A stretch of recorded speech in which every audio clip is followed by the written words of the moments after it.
Sim, boa tarde a todos. Obrigada por terem vindo. Obrigada, Ana Drago, também.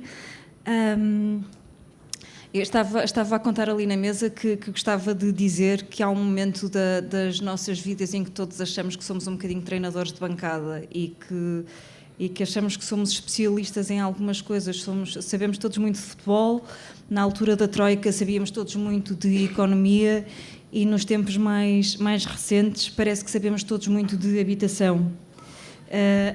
A maior surpresa que eu tive neste livro, A Cidade Democrática, da Ana Drago, foi... Desculpem, está mal. Foi então sentir pela primeira vez que não estava, no que diz respeito à habitação, foi sentir que pela primeira vez que não estava numa conversa de café e que estava realmente a aprender coisas sobre um tema que é tão urgente nesta altura. Ana Drago é socióloga, como sabem, é doutorada em estudos urbanos pelo ISCTE e pela Universidade Nova de Lisboa, fez o doutoramento também nesta questão da habitação. E conhecemos sobretudo a Ana Drago também da televisão e do seu percurso no Bloco de Esquerda, de que se desvinculou há 10 anos, creio eu.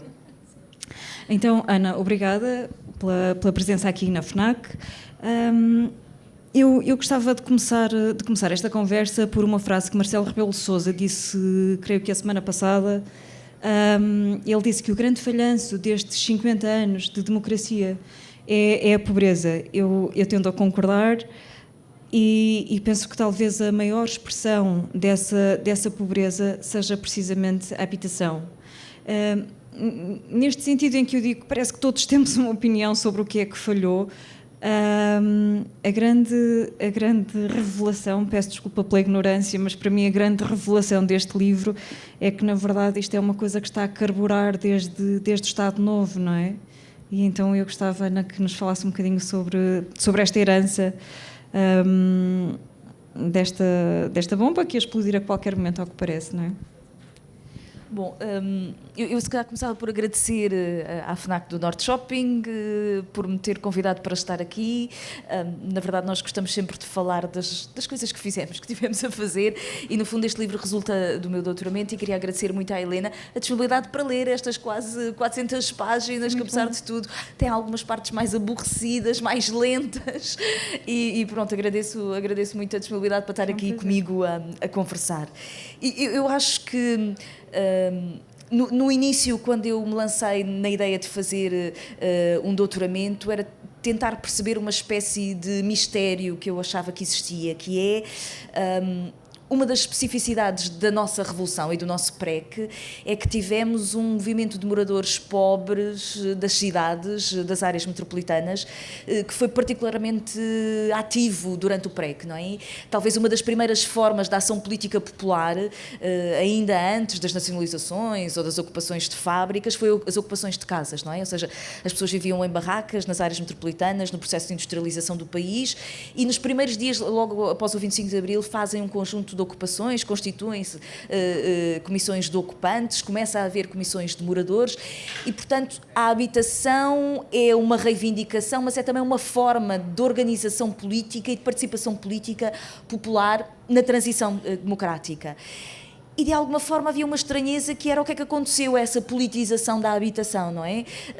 Esses primeiros 2 anos são vividos de forma muito intensa. Uma das histórias que eu conto é exatamente a política do SAAL, que é lançada logo em 74 pelo Nuno Portas, como uma forma de dar provisão habitacional às pessoas que viviam de facto em situações absolutamente indignas. E depois há uma espécie de morte lenta desse movimento popular e dessa reivindicação da habitação, e eu queria tentar perceber, para dizer a verdade, a questão que eu colocava no início é: se vamos construir um regime democrático, o que é que isso significa para as políticas de cidade, não é? E se podemos olhar a história da democracia portuguesa a partir desta uma espécie de lente que é a política de habitação e as políticas de cidade. E estava à espera que, a partir do momento em que o regime fica institucionalizado, e portanto nós temos Parlamento, Constituição, e temos o poder local democrático, que é criado pela Constituição de 76, eu achei o grande movimento popular do PREC partiu-se, fragmentou-se, e dirigiu-se ao poder municipal, não é? Ao poder local democrático, e aí se calhar ninguém foi ver e eu vou encontrar formas de luta, formas de participação, de reivindicação, que ninguém percebeu muito bem e que se calhar tinham acontecido nos anos 80. Mas a verdade é que à medida que eu vou partindo desde o PREC, depois para a Constituinte, depois para as políticas nacionais, até ao território e ao poder local, eu tenho a percepção de que esse grande movimento popular de facto é derrotado, mais ou menos com o 25 de novembro. Não é? Ou seja, a ideia de que o poder popular foi derrotado naquela altura e que os partidos tomam conta do espaço da política, mas a maior estranheza talvez que eu tenha encontrado é onde eu estava à espera de encontrar conflito político, no tal espaço local das instituições locais e da democracia local, eu encontrei uma estrutura de propriedade fundiária dos solos que vinha desde o Estado Novo, já numa lógica de mercado liberalizado, e que é ali vagamente tocada durante o período do PREC, em que há algumas expropriações para projetos habitacionais com alguma escala e a tentativa de lançar um conjunto de programas públicos para criar habitação pública para alojar as pessoas, e depois ela é interrompida quase com o primeiro governo constitucional, portanto, no último trimestre de 1976, e perdura essa estrutura fundiária. E o poder local que começa a trabalhar em 76, quando se tenta organizar, em particular eu estudei a área metropolitana, os concelhos periféricos, Loures, Almada e Oeiras, porque no fundo era onde viviam classes populares que tinham ido para a cidade trabalhar e que ficaram naquelas periferias. Eles, quando tentam organizar a sua ação política, estão absolutamente soterrados por uma espécie de pressão urbana à qual não conseguem responder. Pessoas à procura de casa, é necessário infraestruturas, equipamentos, salas de aulas que não há, centros de saúde. Eles olham para os diferentes atores no território e organizam políticas em função da relação desses grupos com a propriedade dos solos. E, portanto, têm um primeiro grupo, que são os grandes urbanizadores, que compram solo para construir habitação em massa e, portanto, introduzir casas no mercado. Lidam com os clandestinos, que têm um enorme impacto em Lisboa, entre 75 e 85, crescem muitíssimo. Pessoas que são proprietárias do solo, mas que constroem de forma ilegal. E depois há os chamados ocupantes, que nem têm casa nem são proprietários e que são, no fundo, as pessoas que vivem em bairros de barracas ou de construções precárias, construídas no terrenos de outros. E é em torno disto que eles andam ali, durante a primeira década, a tentar encontrar uma resposta, no fundo. Mas é também nessa altura que há aquela contradição de as ocupações serem legalizadas e ao mesmo tempo proibidas, não é? Sim, eu adoro esse decreto. E isso tem um impacto a seguir, claro, não é? Porque, claro. porque se criam cidades no meio de uma contradição mais ou menos inconciliável, não é? Como ter 2 pesos e 2 medidas. Havia um grande receio político por parte das elites em relação ao movimento das ocupações. Algumas boas razões, outras por más razões. Por exemplo, o Nuno Portas tinha muito receio das ocupações porque achava que podia haver um momento em que havia uma guerra entre pobres. E, portanto, ou seja, que podia haver muitos, por exemplo, dos blocos em Chelas, em Lisboa, que foram ocupados logo nos primeiros dias após o 25 de Abril, era uma habitação pública que já estava mais ou menos destinada. Portanto, podia haver ali um conflito entre famílias, todas elas a viver em situação muito precária, que iam entrar em conflito para ocupar as casas. E, portanto, na verdade, havia uma tentativa de travar isso. E havia uma segunda dimensão, e essa dimensão é muito presente na chamada Lei Anti-Ocupações, que é mais ou menos um ano depois do 25 de Abril, em abril de 75, em que se diz a tal coisa: vamos legalizar as ocupações que foram feitas até agora, porque há um conjunto de pessoas que vivem em situações indignas e nós não conseguimos dar resposta, mas proibimos as próximas ocupações. Por causa do setor da construção. O setor da construção sempre foi um setor económico, não só para a contribuição da economia portuguesa, mas ao nível do emprego, muito importante.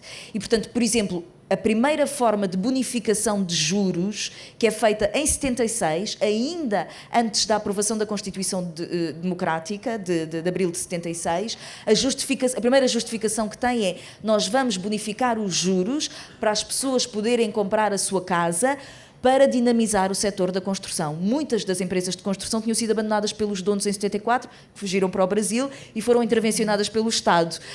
E, portanto, havia a ideia de que não se podia permitir uma espécie de incerteza sobre a questão da propriedade habitacional, porque isso contraía o setor da construção, e o setor da construção era determinante para a economia e para o emprego. E, portanto, há sempre ali uma tentativa de ir moldando o movimento popular que quer ocupar as casas e tomar conta das coisas, e tentar moldar também o próprio setor da construção para se direcionar para a construção de casas adequada à capacidade de financiamento das famílias. E é isso que eles, na verdade, tentam fazer nos primeiros anos, os contratos de desenvolvimento de habitação, os chamados programas integrados, que tinham sido pensados no Estado Novo, mas que só são construídos depois do 25 de Abril. Portanto, a ideia de que ali em 74, 76 é uma tentativa de vamos construir muito, vamos pôr o máximo de casas no mercado, e eles avançam com tudo, por exemplo, com o arrendamento forçado, que em 74 é legislado, não é? E, portanto, a ideia de que é necessário colocar o máximo de casas no mercado. E o Nuno Portas conta a história de que, quando eu ia ao Conselho de Ministros, o Primeiro-Ministro perguntava-me sempre: quantas casas é que já construímos? E ele diz: calma, isto aqui não é assim tão simples, isto demora tempo. Mas, portanto, a ideia de dar resposta, tentar dar resposta o mais rapidamente possível. Mas depois, a partir de 76, é a tentativa de controlar os clandestinos e estimular o setor da construção e da propriedade habitacional dos portugueses. E é isso que vigora, em particular a partir de já 93, quando as taxas de juro baixam, porque nós aderimos ao sistema monetário europeu, e depois é toda a história da financiarização. Mas essa história, em parte, já está contada, e portanto eu contei a história anterior. Sim, era isso que eu ia dizer. O livro desacelera aqui um bocadinho nos anos 90, não é? Depois já da integração na União Europeia e nessa parte já dos juros. Portanto, eu queria voltar um bocadinho atrás e também ao Nuno Portas, porque mesmo em relação ao SAAL, que quer dizer, o Serviço de Apoio Ambulatório Local, a designação já em si é um bocadinho bizarro, eu acho.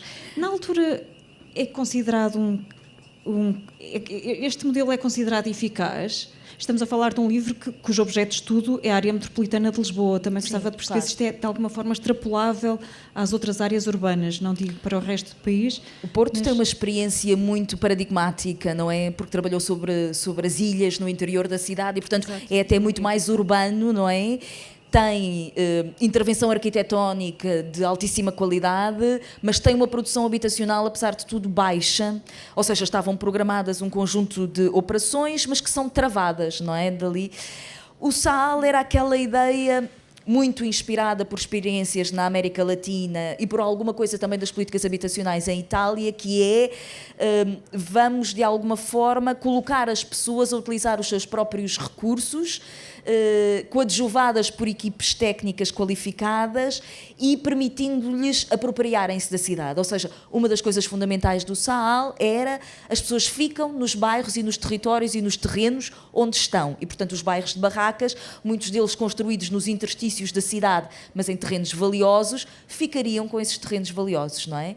E, portanto, isso de facto é um enorme desafio. E quando nós olhamos para o SAAL, vemos, primeiro é uma experiência de facto paradigmática no campo da arquitetura em Portugal, porque muitos jovens arquitetos politizados entraram nesses processos. E depois percebe-se que a grande dificuldade é o financiamento, mas acima de tudo é o acesso aos solos. Ou seja, algumas expropriações conseguem-se ali até meados de 75 e, em geral, essas operações conseguem ser construídas. Quem não consegue o processo de expropriação sobre o terreno até 75, 76, em geral a operação já não é construída. Mas ou seja, há sempre o debate sobre o SAAL, que perdura quase até o início dos anos 80, que é, isto foi uma forma de domesticar o movimento dos moradores para ele não se tornar revolucionário, ou isto é de facto uma forma revolucionária e democrática de construir a cidade? Eu acho que, apesar de tudo, isto centrava-se muito do trabalho das equipas com as populações. E esse trabalho com as equipas é uma forma de politização dessas populações, de organização social e comunitária dessas populações. E, portanto, eu acho que o SAAL propôs, talvez, fez a proposta mais ambiciosa em termos da relação entre a construção de cidade e a construção de democracia, entre ligar a participação à provisão de habitação de qualidade, não é? E, portanto, é sempre a experiência mais encantadora que toda a gente gosta de falar. Mas aqui no livro vai sempre fazendo uma relação entre a democratização de um país e a politização das pessoas que vivem nesse país. São caminhos paralelos e estreitos, porque parece assim, não é? Ou seja, eu acho que sim, acho que essa história depois no fundo era perceber como é que a grande politização do PREC vai decaindo, não é? E na verdade é perceber que nenhum dos atores que de alguma forma triunfa na forma institucional da democracia, em particular quer os partidos, quer os próprios especialistas, não acreditam nessa forma de organização popular e nessa politização das populações. De alguma forma, a Constituinte e a Constituição aquilo que diz é: esqueçam lá isso do poder popular e nós vamos assegurar o direito à habitação como parte da cidadania democrática. Mas a verdade é que sem pressão organizativa e sem essa participação, o Estado depois não vai assegurar, de facto, o direito à habitação, quer dizer, vai assegurar uma tentativa de caminho de acesso à propriedade, não é? Há aqui no livro uma expressão que eu apreciei especialmente, que agora, como quero encontrá-la, não vou conseguir, mas que refere à ausência de Estado. Não vou encontrar, mas é como se este desordenamento e esta desigualdade social resultasse sempre da ausência de Estado. E isto é um bocadinho diferente daquilo que em alguns palcos nós ouvimos hoje dizer, não é? Então, claro, se for possível dar este salto para o agora, o que é que se pode aprender com esta herança? E este livro tem uma coisa maravilhosa, que é referir muitas leis, muitos arquitetos, o Nuno Portas, o Alexandre Alves Costa, de que falávamos há pouco. Não fala do CISA, por acaso? Não, porque o CISA está muito ligado ao Porto, depois sim, a experiência de Évora, que já é depois, mas na área metropolitana ali de Lisboa que eu estudei não estava o CISA. E o CISA não escreveu tanto sobre o SAL, por exemplo, como o Alves Costa escreveu, não é? Sim. Pronto. Mas, em algum sentido, o CISA Vieira disse agora há pouco tempo que a habitação de qualidade é um direito de todos, não depende do dinheiro de cada um, mas depende das políticas públicas. E então, fazendo aqui a ponte entre esta década de 70, 80, que é onde incide mais esta investigação, e naquilo que tem a ver com essa tal ausência de Estado, esse excesso de ocupação que houve numa determinada altura, as barracas e o agora, porque aquilo que eu disse no início é mesmo verdade. Eu fui a primeira vez em muito tempo que sentia que não estava na mesa de café no que tem a ver com a habitação, mas fiquei sem perceber o que é que nós podemos importar para a atualidade e o que é que nós podemos aprender e aplicar, porque dá um bocadinho a sensação que 50 anos depois continuamos com o problema por resolver, não é? Sim, agora por fatores diferentes, não é? Ou seja, eu acho que há aqui uma das coisas que eu gosto na questão dos estudos urbanos e na cidade é que há uma espécie de sedimentação, ou seja, as coisas perduram, determinadas políticas acabam por durar muito mais do que a sua vigência, não é? Porque a cidade construiu-se de uma determinada forma, estruturas de propriedade, formas de organização, e portanto há uma espécie de sedimentação. Aquilo que me parece é que esta ideia que em 74, 75, 76 havia de a cidade democrática tem que ser necessariamente socialmente diversa, eu creio que ela é verdadeira. Ou seja, eu acho que a democracia, e talvez essa é uma das razões que eu gosto da cidade, é que a democracia constrói-se também desta ideia de copresença da diferença, de pessoas que vivem, têm estilos de vida, concepções, valores diferentes, e quando nós nos cruzamos com eles diariamente, eu acho que ganhamos tolerância democrática, porque percebemos que há pessoas diferentes e que convivemos todos no mesmo espaço, mas também a percepção da desigualdade, não é? Na cidade nós também vimos a desigualdade. Portanto, conseguir fazer a diferença entre a diferença e a desigualdade é extremamente importante. Mas cidades democráticas sociedades democráticas constroem-se com essa copresença de diferenças e socialmente diversas. E eu acho que nós hoje arriscamos um processo de facto, expulsão de classes populares daquilo que tinham vivido na cidade, apesar de tudo, às vezes em condições difíceis, mas em centros históricos e, portanto, que tornavam a cidade diversa, não é? E eu acho que hoje corremos o risco disso sair. Outra ideia é a ideia de que não há políticas que combatam a desigualdade se elas não tiverem o apoio público. Na verdade, não há habitação de qualidade que consiga atingir as diferentes classes se não houver financiamento. E, portanto, parece-me absolutamente óbvio que hoje a ideia apenas de que se vai chamar mais investimento ou que se vai vagamente tentar mexer no mercado não é suficiente. Nós precisamos de formas de financiamento e de estruturação de habitação pública. E depois a outra ideia, talvez, do SAAL, que é a ideia da participação, ou seja, que a apropriação da cidade não é só vivermos nela, é termos estruturas de participação que, na verdade, têm poder, não é? Porque não é só, enfim, não é uma caixa de sugestões a democracia, não é? A gente mete lá uma sugestão e não sabe o que é que acontece. Não, é a necessidade de estruturar a democracia para baixo, junto aos territórios, e que esse poder constitui comunidades, constitui organizações mais fortes. E, portanto, eu acho que é preciso fazê-lo agora. Nós hoje estamos com uma estrutura de propriedade habitacional que não tínhamos em 74. Eu lembro-me de começar a discutir, quando eu comecei a estudar isto, dizer a alguns amigos meus, vamos relançar o SAAL. O SAAL eram pessoas que estavam a viver em barracas sem qualquer alternativa e, portanto, as pessoas aguentam 4, 6, 8 anos num processo de luta contínuo porque não têm qualquer outra alternativa, não é? Porque é preciso um certo endurance, não é?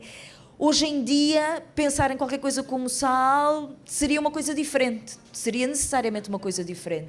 Mas eu acho que temos que juntar outra vez a ideia da construção da cidade à questão da participação. Por cima da estrutura de propriedade, vamos ver como é que isto... Pois a Ana escreve aqui a dada altura que o direito à habitação era igual à cidadania de apropriação. Mas estamos a falar de números também muito diferentes no que tem a ver com a propriedade, não é? De 74 para 2001, creio que são as datas que estão aqui no livro, a propriedade aumentou para 70 e tal %, não é? Portanto, estamos aqui com um problema. Eu fico, quando diz num outro fórum, a Ana faz parte de um grupo de reflexão criado em setembro do ano passado, creio que ainda existe, sim, não é? Sim. Uma coisa, um think tank chamado A Causa Pública, e numa entrevista disse... desculpem. Eu digo tanta coisa que às vezes já nem sei. Disse, a habitação suga a maioria do rendimento dos segmentos mais jovens e mais carenciados da população. Temos uma cidade cada vez mais polarizada, estamos num estranho momento em que subitamente quem trabalha na cidade e faz funcionar a economia metropolitana não consegue viver aqui. Era aqui que eu queria chegar. Então, se estamos num momento em que mais de metade dos portugueses supostamente é proprietário, mas em que ao mesmo tempo as pessoas não conseguem viver na centralidade em que trabalham, e em que estamos a receber cada vez mais pessoas e ao mesmo tempo também temos cada vez, até usando o objeto de estudo que é a área metropolitana de Lisboa, cada vez mais barracas nas ruas. O que eu pergunto é, Ana, se está próxima de ensaiar uma solução ou se ainda estamos num campo muito teórico, porque de cada vez, e vimos de uma campanha eleitoral recente, sempre que falamos de uma solução para a habitação, pedem-nos sempre 15 anos ou 20. Pois, e nós precisávamos de casas para ontem, não é? Casas acessíveis para ontem, temos essa percepção. Eu acho que nós temos que perceber que ali, a partir de meados dos anos 90, em que nós temos acesso a financiamento de outros bancos, os bancos portugueses passam a ter financiamento de bancos europeus, as taxas de juros desceram muito, nós tivemos de facto uma subida extraordinária do endividamento das famílias para comprar habitação, porque de facto não havia provisão pública, porque não houve formas de fomentar o mercado de arrendamento e porque as pessoas, eu acho que de uma forma inteligente, porque havendo o futuro, acharam que em vez de arrendar, talvez adquirir a sua casa como forma de garantia para o futuro, as pessoas fizeram, enfim, uma economia dos seus investimentos e as pessoas tenderam a comprar casa. E nós, de facto, vivemos esse ciclo de 15 anos entre 93 e 2007. A partir da grande crise financeira, algo se alterou de forma significativa. Eu costumo defender, às vezes até contra alguns colegas meus, que nós passámos da financiarização até 2008 para uma forma de rentismo, não é? Ou seja, hoje em dia, qualquer pessoa que tenha algum capital disponível e não tenha conhecimentos em nenhuma forma de negócio, o investimento mais sensato é no mercado imobiliário. Porque permite alguma forma de rendimento, alguma garantia para o futuro e porque estamos a ter um processo de procuras externas sobre a nossa habitação, seja através do alojamento local, seja através da compra direta. Eu no outro dia via uma notícia em que 1/3 das casas vendidas na área de reabilitação urbana do Concelho de Lisboa foram compradas por estrangeiros. Como são casas muito caras, eu desconfio que são os estrangeiros mais ricos, não é? Sim. E, portanto, nós estamos a ter um ciclo de procuras externas que significa que hoje o acesso à habitação na compra ou no arrendamento está muito acima daquilo que é o rendimento médio dos trabalhadores portugueses. E, portanto, temos essa situação. Ou seja, quem hoje faz funcionar as economias metropolitanas não consegue viver na cidade. Há, de facto, 75% das famílias portuguesas são proprietárias da sua casa, das quais 26% estão a pagar ainda ao banco. E, portanto, há muita gente que está confortável. O que eu digo é, a habitação tornou-se uma enorme desigualdade, não é? Porque há pessoas que, de facto, estão numa situação confortável, com as novas procuras até podem pensar vendê-las e ter ali, assim, um bolo de rendimento como nunca esperariam ter, mas, em particular, as novas gerações não conseguem reproduzir o percurso dos seus pais. Não conseguem nem comprar casa, na verdade, nem arrendar. Hoje, um jovem que termine o curso em Lisboa ou no Porto e se lhe seja oferecido um salário até razoável para um primeiro emprego, 1.800 euros, imagine líquidos, até líquidos, ele tem uma enorme dificuldade em alugar casa e, portanto, o que ele diz é: agradeço muito, mas vou à procura de um sítio onde me paguem melhor. E, portanto, nós estamos a ter uma disparidade entre os rendimentos do trabalho e aquilo que são as rentabilidades do mercado habitacional. E, portanto, eu acho que temos que regular esse mercado, ou seja, temos que reduzir o alojamento local e temos que ter alguma forma de travar a procura externa sobre a compra, seja aos fundos imobiliários, seja a procura de não residentes. Porque eu não vejo outra maneira de baixar os preços.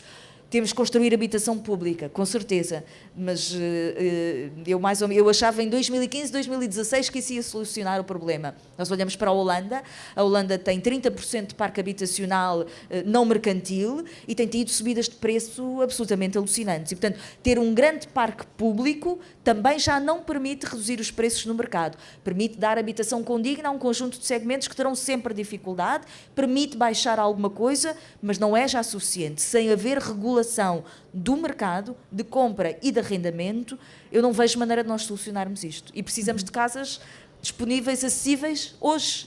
Não vejo outra maneira, não é? Pois, eu ia dizer que a partir de 2015, a seguir a essa segunda grande crise, veio a 2008, depois a 2011, o preço das casas disparou ali em 2015. Exatamente. Portanto, quando se dizia que comprar eventualmente uma segunda casa ou comprar para arrendar, seja para alojamento local ou para férias ou para o que for, deixou também de ser possível, a partir dessa altura, para a maior parte das famílias. E há uma curiosidade que eu tenho, que eu nunca vejo refletido nestes estudos, é que é verdade que os jovens hoje não conseguem mimetizar a vida dos pais que compraram casa a dada altura, mas as famílias hoje também já não são tão convencionais como eram na altura dos nossos pais, não é? E, portanto, há uma taxa de divórcios que disparou e todas as outras modalidades de famílias não convencionais, monoparentais, ou que seja. Ou seja, também passou a ser preciso mais casas para essas pessoas, para as pessoas que se separam, para as pessoas que vivem sozinhas, para as pessoas que estão no 30º, 15º, não interessa. E a sensação que eu tenho é que isso não está refletido nos números, não é? Nós sempre fomos conhecendo, acho eu, todos nós provavelmente conhecemos casais que se pensaram em separar e que depois ficaram juntos durante bastante tempo já, separados, na verdade, mas sem capacidade de criar uma casa própria, autónoma. Ou casais que se separaram e que viviam bem e que na sua segunda vida vivem muito pior. Exatamente. E eu não tenho a certeza que isso esteja aqui documentado. Aqui não, neste livro, eu sei que não. No outro dia... Mas por exemplo, na causa pública, neste grupo de reflexão... Foi nós tivemos exatamente um debate sobre as questões de habitação e houve alguém que falou exatamente dessa dimensão. Ou seja, é verdade, nós estamos a ter agregados familiares cada vez mais pequenos, temos alguma noção disso, ou seja, com menos filhos, e temos já muita gente a viver sozinha. Por um lado, idosos, não é? Por outro lado, alguns jovens ou algumas pessoas que se separam e têm filhos ao fim de semana, ou qualquer coisa assim. E, portanto, precisamos repensar ou redimensionar o número de quartos, na verdade, não é? De assoalhadas que estas casas têm. Mesmo assim, eu não acho que esse seja o problema fundamental. Acho que o problema... Porque essas casas, parte delas até estariam disponíveis e nós continuamos a ter, por exemplo, no Concelho do Porto ou no Concelho de Lisboa, 15% de alojamentos vagos. É muito, não é? Nas áreas metropolitanas, em Lisboa, eu creio que é à volta de 12%, não é? De casas também vagas. E, portanto, temos um conjunto significativo de estoque habitacional já construído que poderia ser aproveitado para habitação. É verdade que parte desse estoque habitacional, até provavelmente estamos a contá-lo mal, ou seja, imagina, as cidades foram alargando e há um prédio de 2 andares construído em 1901 e na verdade nós olhamos para aquele prédio e requalificá-lo não compensa, mas compensa se calhar deitá-lo abaixo aqueles 2 alojamentos e construir um prédio de 4 andares, do outro lado já tem prédios, ou seja, alguma dessa construção tem que ser feita e há senhorios que têm casas e não têm capital para as requalificar, mas então era necessário fazer a tal troca, não é? Isso já foi pensado e discutido, que é, há uma verba, uma linha de crédito que permite fazer uma obra de requalificação em troca de um arrendamento durante vários anos a um preço acessível. Portanto, é preciso ir pressionando para isto, mas é preciso pressionar, ou seja, regular os aumentos das rendas e pressionar estas casas vazias a entrar no mercado. É como qualquer outra coisa em que não se pode fazer assambarcamento, não é? Se há uma crise de falta de leite, a pessoa não pode ter em casa 20 paletes e os outros precisarem. Se há um conjunto de casas que estão vazias e elas são necessárias para as pessoas viverem em condições e para as próprias economias metropolitanas poderem funcionar, essas casas devem ter uma pressão para serem colocadas no mercado. Eu, o arrendamento forçado, sempre achei que o Estado não tem máquina administrativa para ver onde é que está o alojamento do arrendamento forçado, ir fazer a obra, ir a litígio, mas criar aquilo que se chama um incentivo fiscal, não é? A pessoa tem a casa vazia, paga um enorme IMI por ter uma propriedade que, na verdade, está a ser protegida pelo Estado, mas que não está ao serviço da comunidade. E, portanto, eu acho que se deve enverdar por aí. Mas um dos caminhos passa por perder o pudor de dizer essas coisas, de perder o pudor de pedir, exigir que o Estado intervenha dessa maneira, porque há sempre aqui um conflito, não é? Do Estado a intervir no que é propriedade privada. Ou a propriedade privada não é um direito natural, é uma construção social. É uma e a justificação que ela tem, mesmo da parte dos liberais, é que ela potencia o funcionamento do mercado. Bom, mas ela não está a ser utilizada, não está a potenciar absolutamente nada, então a que propósito é que nós colocamos os recursos do Estado a proteger a propriedade de alguém que, na verdade, se recusa a colocar aquela propriedade ao serviço da comunidade? Tem que haver um debate, não é? Há limites à propriedade privada. A propriedade não pode tudo, não é? E, portanto, eu acho que este debate tem que ser tido com seriedade. Ninguém quer começar a tirar aquilo que muitas vezes é a poupança das pessoas durante vários anos que acumularam numa propriedade. Aquilo que lhe é pedido, pelo contrário, é, se tem a casa vazia, nós vamos ajudar a rentabilizar essa mesma propriedade e, portanto, e a colocá-la ao serviço da comunidade. Eu acho que esta discussão deve ser tida sem complexos. E, obviamente, alguma construção é necessária. Eu não estou nem do lado das pessoas que dizem que isto se resolve com megas construções, nem daqueles que dizem que não é necessário construir nada. Não. Alguma coisa, de facto, tem que ser construída, embora estas... Enfim, mas não vou já entrar agora sobre as novas medidas que foram apresentadas, porque confesso que estou um bocadinho em pânico a ideia de construção de habitação em terrenos rústicos, com o desordenamento urbano e territorial que nós temos. Eu nem quero imaginar o que é que pode vir a acontecer, não é? Estamos a falar de terrenos rurais onde não era possível construir e que agora serão supostamente transformados em terrenos onde será possível construir, não é? Eu não acho que a gente tenha que ser, fechar a discussão do que é que de transformação dos terrenos rústicos. Mas falta pedagogia sobre isto, não é? Sobre isto tudo, eu acho. Mas se nós vamos construir... Eu, por exemplo, eu penso no Algarve, porque foi permitido a ideia de construir em terrenos rústicos para alojamento de trabalhadores, nomeadamente do setor do turismo. O Algarve já tem um problema de desordenamento territorial brutal. Eu nem imagino o que é construir, ainda por cima são acrescidos nesta nova ideia de legislação, novos aumentos de índices e de densidades populacionais. E, portanto, penso, vão construir nos terrenos rústicos, rurais do Algarve, construção em massa maciça com grandes densidades, para alojar trabalhadores do turismo. Nem quero pensar o que é que pode acontecer. Confesso que estou muito assustada. Acho que é a parte, aliás, há medidas más, mas esta parece-me a mais perigosa. Lá está, porque este tipo de coisas depois perdura, não é? No território. Claro.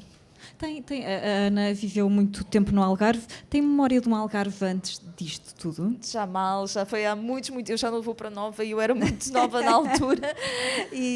Mas tenho, apesar de tudo, uma outra imagem do Algarve, talvez mais doce, menos urbanizada, de forma tão intensa. A Ana diz a dada altura no livro que os custos da habitação são uma sentença de empobrecimento. O que eu pergunto é se é uma fatalidade para os próximos anos este empobrecimento constante e cada vez mais acentuado numa determinada geração e ainda que eu acho que ela depois entre nas outras gerações também.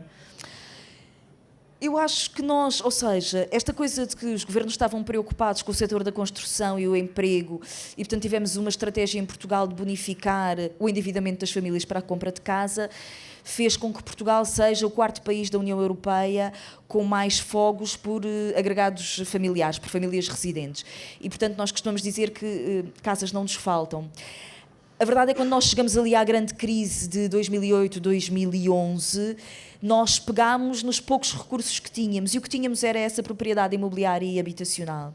E quando nós olhamos para as composições dos diferentes setores, nós vemos uma espécie de mudança.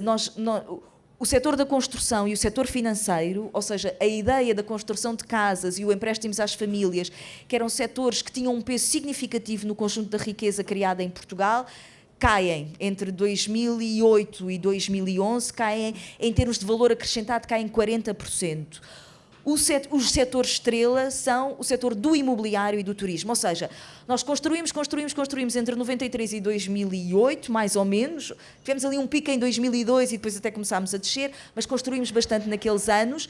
A seguir à crise, nós rentabilizamos aquilo que foi construído naqueles anos, ou seja, começamos a vender a preços cada vez mais altos o que tínhamos construído e o setor do turismo. O turismo que faz é a renda imobiliária, não é?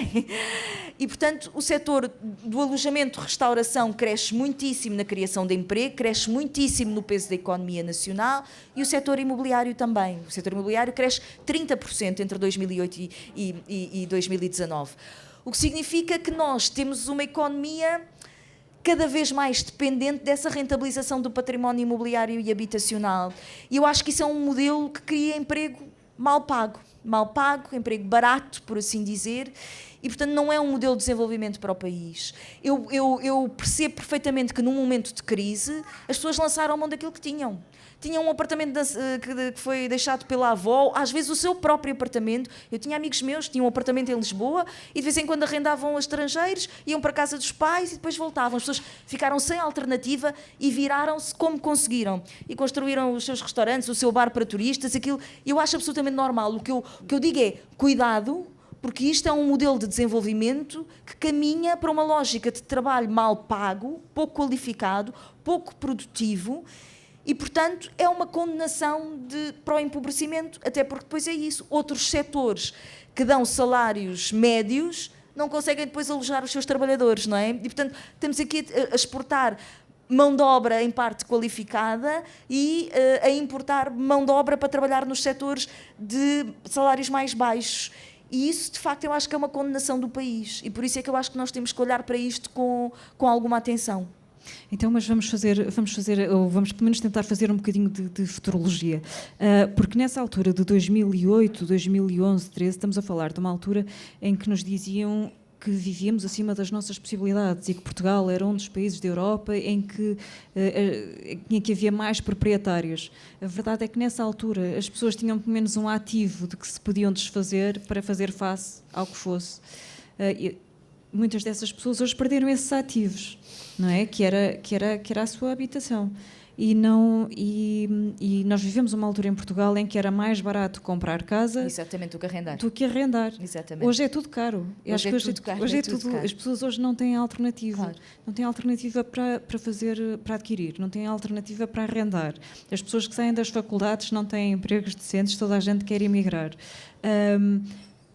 No setor do turismo, e estamos a viver uma fase em que o país está muito dependente de um só setor, também não se pode muito... Há muitos pruridos em relação a esse discurso, não é? Porque as pessoas podem criar o seu próprio emprego, podem fazer uma série de coisas. Então, o que é que se segue? Essa é a parte difícil. O que eu acho que nós não podemos ter é... Na verdade, nós sempre tivemos salários baixos, não é? Na comparação europeia, sempre tivemos salários baixos. Mas eles estavam ajustados aos preços da habitação. Aquilo que nós temos agora temos os salários baixos de sempre e temos os preços da habitação do centro da Europa. E essa relação é que não pode existir e ela só é explicável pelas procuras externas. Ou seja, às vezes eu tenho algumas discussões com pessoas de direita que dizem não, mas porque os vistos gold foram só 10 mil vistos gold em 10 anos, ou mesmo os residentes não habituais são 30 mil, não. Mas tudo isso foi puxando os preços para cima pela lógica da rentabilidade, não é? Porque senão não se consegue explicar. Alguém está a comprar as casas, não é? Porque senão elas não se vendiam a preços tão elevados. E, portanto, nós não podemos ter esta desarticulação entre os rendimentos do trabalho e os rendimentos da propriedade, porque isso cria uma desigualdade brutal imensa e desqualifica a economia. Nós temos ainda poucos dados em termos geracionais. Por exemplo, os censos, temos uma enorme dificuldade em perceber se as novas gerações são menos proprietárias ou que preços é que estão a pagar no arrendamento. Nós tivemos pela primeira vez na nossa história, tivemos de facto um ligeiro decrescimento dos ocupantes proprietários e tivemos um crescimento significativo do número de arrendamentos, não é? Especialmente nas áreas metropolitanas. E vamos percebendo que a lógica que antigamente existia, que as pessoas arranjavam um emprego, constituíam família, arranjavam uma casa comprando, que esse percurso está ligeiramente a decrescer. E temos a sensação que isso está a acontecer nas gerações mais jovens. E vamos percebendo, em particular, os próprios empregadores começam a dizer que nós não conseguimos fazer contratações em níveis salariais médios altos em relação à média do país, porque estes jovens não têm habitação e os custos da habitação estão a sugar e, portanto, ou seja, o setor habitacional e imobiliário está a parasitar os outros setores todos, não é? O próprio rendimento das famílias vai cada vez mais para a habitação, seja pelos juros, seja pelo arrendamento muito elevado, ou as pessoas vão-se embora e não ficam a trabalhar no país com a sua qualificação, não conseguem pagar a habitação. E, portanto, eu acho que isto é um problema não só de direito a uma habitação digna, mas é um problema geral de articulação entre os diferentes setores da economia. E, portanto, eu acho que temos que o pensar a sério. E pronto, a verdade é que vamos comparando com outras coisas que estão a ser tentadas noutros países. Ao fim de muitos anos, o Canadá agora acaba de proibir a compra por não residentes, a Nova Zelândia já o tinha feito. Há um conjunto de tentativa de modelação, a Holanda está a tentar que não haja compras para arrendamento por parte de não residentes. Porquê? Porque está a haver...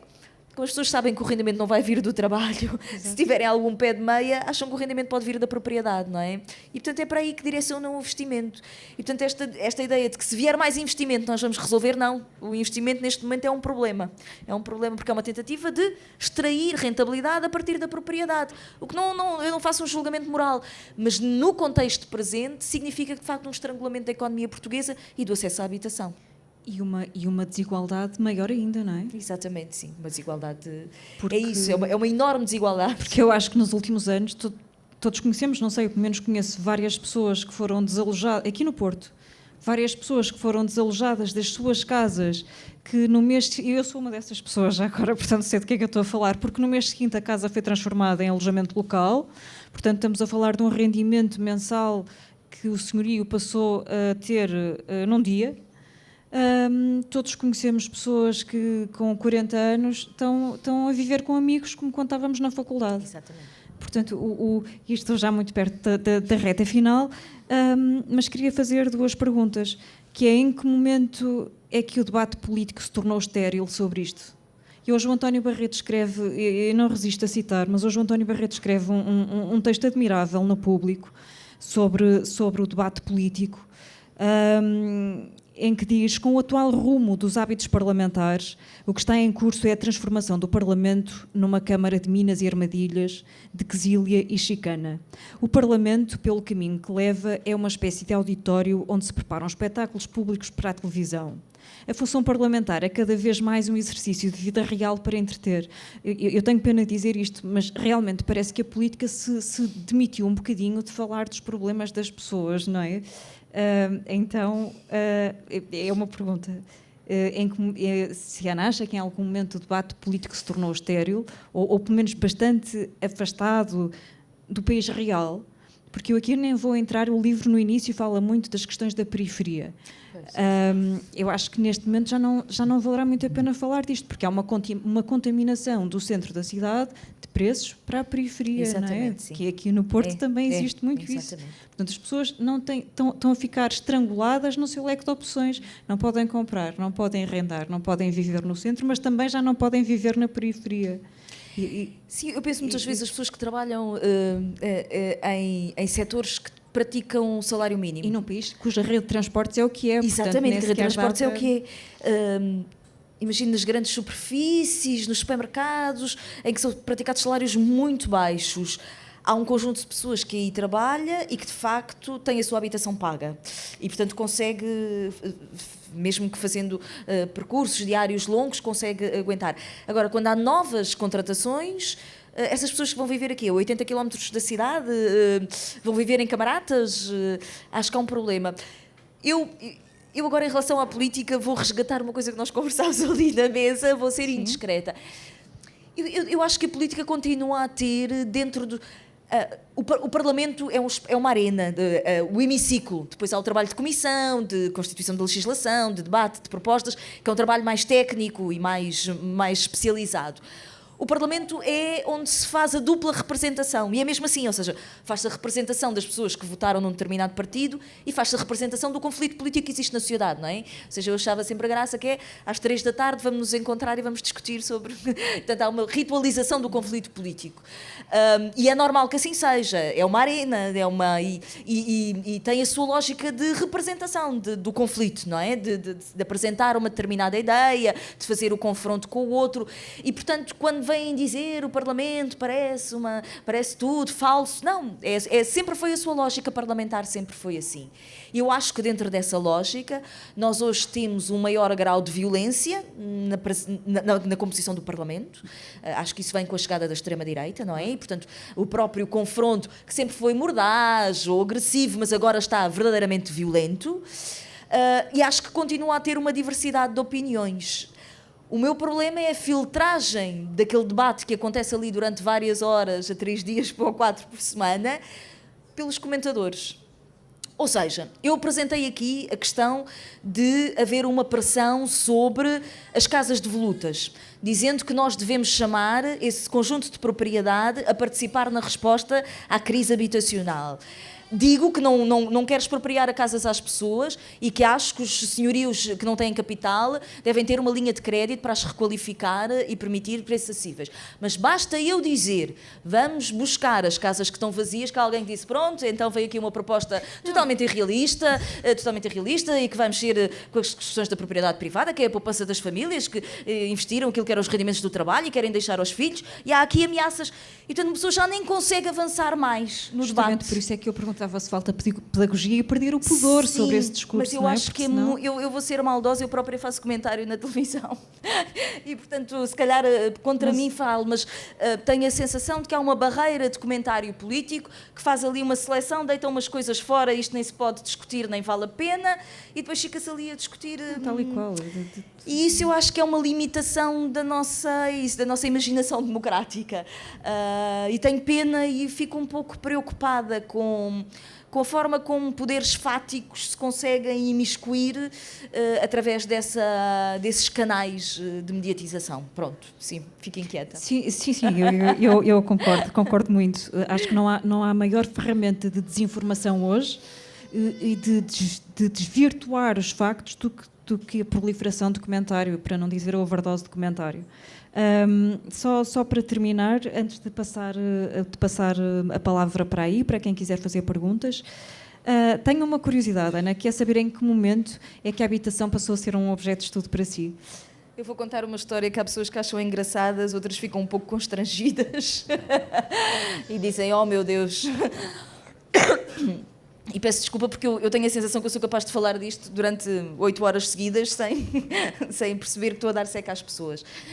Aí em 2011, no meio na dureza da crise, eu tinha mudado de casa há pouco tempo e numa daquelas plataformas de venda de coisas em segunda mão vi um sofá de que gostava e que estava em Mãe Martins. E eu, na altura, não tinha carta de condução e então, a um sábado ou um domingo, eu apanhei a linha de Sintra para ir ter a Mãe Martins. Eu tinha a morada, eu chego à estação e não há transportes rodoviários que me levassem da estação de ferroviária até à casa daquela pessoa e, portanto, eu consigo depois arranjar um táxi que me leva por umas ruas relativamente estranhas para ir ver o tal sofá. E eu devo dizer assim, obviamente que eu sou lisboeta, do centro de Lisboa, sempre vivi no concelho de Lisboa, mas já passei pelas periferias de Lisboa. Mas eu acho que é quando se olha e só se olha e há um dia em que se olha e se vê. E houve qualquer coisa no arranjo do traçado viário, do conjunto de casas diversas, da absoluto desordenamento dos usos, de sítios onde havia estrada e gente a andar pela estrada e não havia passeios, e depois havia uma fábrica, depois um prédio de 4 andares, depois uma casa de voluta, depois um pequeno terreno, e a perceber que aquilo não fazia sentido em termos de malha urbana. E pensar, como é que isto aconteceu? O que é que aconteceu aqui? Aconteceu qualquer coisa. Eu tenho que perceber como é que foi possível construir uma área metropolitana nas periferias de Lisboa com este caos urbanístico e porque é que há linha ferroviária, mas depois não há transportes ao fim de semana e como é que as pessoas se mexem. Eu tenho que ter uma leitura sobre isto. E telefonei ao Alexandre Alves Costa e o Alexandre Alves Costa diz, apanha o comboio, sai nas Devesas e vamos conversar. E eu apanhei o comboio, saí nas Devesas, o Alexandre foi-me buscar, sentámos-nos, tivemos 4 horas para ir à conversa. Ele arranjou-me um orientador, o Nuno Grande, também aqui da Escola do Porto de Aulas em Coimbra, e eu disse, pronto, vou fazer uma coisa sobre as periferias urbanas de Lisboa e vamos ver o que é que acontece para saber como é que isto foi possível. E foi literalmente assim. E depois, pronto, é isso, depois foi moldando o trabalho e fazer um doutoramento é uma coisa super sofrida, não recomendo a ninguém. Não, é maravilhoso, mas pronto, e gostei muito de fazer a tese e pronto, e espero que gostem. E este nem sequer é o único trabalho que tem publicado sobre habitação. Sim, portanto, porque há vários que eu encontrei. Então, mesmo para terminar, antes de passar a palavra, ainda no âmbito da futurologia que eu pedi, e com todo este estudo, e vale mesmo a pena ler, as pessoas têm sempre às vezes um bocadinho de receio de entrar nestes livros, mas é quase, sinceramente, eu senti quase um bálsamo, de repente senti-me guiada aqui numa série de coisas. Quando eu perguntava se temos 15 anos de banho-maria pela frente, é isso que temos mesmo? Eu espero que não. eu espero que não. Mas há solução sem políticas públicas de reais e realistas? Aí, a partir de 2017, 2018, um conjunto de pessoas com quem eu falo muito sobre as questões de habitação e trocamos notícias e estudos e coisas, dizemos isto vai arrebentar, os anos têm continuado e parece que nunca rebenta. Mas será que é possível, ou seja, irmos em plano inclinado lento? Ou seja, aqui há 2, 3 anos eu via as ruas de Los Angeles com aquelas ruas e ruas e ruas de tendas com pessoas a viver em tendas, e dizia, como é que é possível que isto aconteça nos Estados Unidos? Isto não é apenas pessoas que têm dificuldade de integração, pessoas que têm problemas psicológicos e que são sem abrigo, isto são pessoas que trabalham e que vivem em tendas. Nós começamos agora a ter isso por cá, não é? E a sensação que eu tenho é, vamos em plano inclinado, há um momento em que rebenta? Ou não há um momento em que rebenta? Eu acho que tem que rebentar, tem que haver uma espécie de corte, de ruptura, de qualquer coisa, de que alguém perceba que isto se tornou insustentável, não é? Porque a habitação é isso, ou seja, sim, é um mercado, é um ativo, é um setor, mas é aquele, quer dizer, nós podemos viver sem comprar ações, sem ter, às vezes, quase conta no banco, mas precisamos de um abrigo. Nós precisamos de um abrigo, é aquela coisa fundamental, não é? E é o sítio onde estamos com a família, onde constituímos o nosso espaço, e parece-me assustador. E, portanto, tenho sempre a sensação de que isto vai rebentar. Vai haver aqui um governante que percebe isto não pode continuar. É isso. Ou seja, estou sempre na esperança que haja alguém que diga isto não pode continuar assim. Pronto. Sim, a casa é o sítio de onde nós partimos, é o sítio onde nós voltamos, não é? E onde nós nos fazemos. Portanto, a sensação que eu tenho é que estamos sempre num SOS e numa negação em relação a esse SOS. Agora eu termino mesmo, só antes de vos passar a palavra, queria fazer uma última citação, porque saiu no Expresso hoje, que estava eu a sair de casa. E saiu uma newsletter do Expresso, de meio da tarde, que diz o seguinte: uma dúzia de tendas, assim começou. Mas em 7 meses o espaço transformou-se no que parece agora um campo de refugiados no meio de Lisboa. Quase 200 pessoas dormem amontoadas na rua, no exterior da igreja de Nossa Senhora dos Anjos, onde cada dia se improvisam mais barracas e se estendem novos colchões sobre paletes a fazer de chão. Os sem-abrigo não param de aumentar na cidade. Os últimos dados oficiais de dezembro de 2022 davam conta de 3.138 sem-abrigo na capital, dos quais 394 a viver na rua. Estes números pecam sempre por defeito, é a sensação que eu tenho. Passo agora a palavra para quem quiser. Obrigada, Ana. Obrigada, eu peço desculpa por falar tanto.